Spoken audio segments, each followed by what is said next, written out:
បាទជំរាបសួរលោកធានបាទថ្ងៃនេះឃើញថាស្រែលោកធានបានច្រូតហ្នឹងឯងក្រុមយុវជនវិនិយោគកម្មសៀមរាបអញ្ចឹងលោកធានជួយណែនាំខ្លួនបន្តិចមកហើយនឹងស្រូវនៅនេះនៅតំបន់ណាហើយច្រូតនេះនឹងបានរំពឹងថានឹងបានលទ្ធផលប្រមាណបាទជំរាបសួរអរគុណខ្ញុំបាទឈ្មោះតារ៉ាន់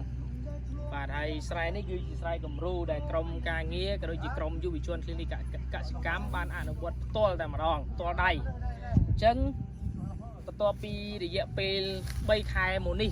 យើងបានថ្ងៃនេះគឺមកដល់ថ្ងៃដែលយើងត្រូវប្រមូលផលហើយប៉ុន្តែ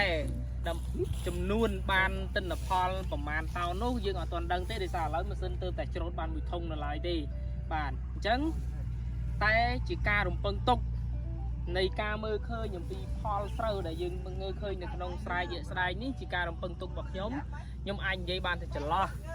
បាទចន្លោះពី4តោនកន្លះទៅ6តោនខ្ញុំនិយាយចន្លោះនឹងចុះបាទប៉ុន្តែក្តីរំពឹងនិងលទ្ធផលបែបណានោះយើងរងចាំទាំងអស់គ្នានៅពេលល្ងាចបន្តិចនៅពេលដែលម៉ាស៊ីនច្រូតរួចហើយនឹងទីមគាត់នៅលើលទ្ធផលជាក់ស្ដែងបាទវីដេអូនេះខ្ញុំមានតែប៉ុណ្្នឹងបាទអញ្ចឹងអរគុណច្រើនរងចាំមើលនៅពេលដែលច្រូតរួចទាំងអស់គ្នាបាទសូមអរគុណ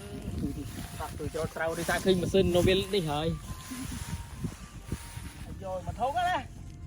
មួយទៅកុំឲ្យជួយបានអ្នកមកវាបាក់ឡើងទៅនាំទៅនាំនេះហុយបង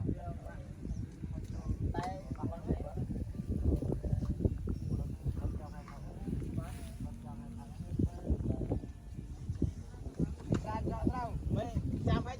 ចាំទៅយកអារូប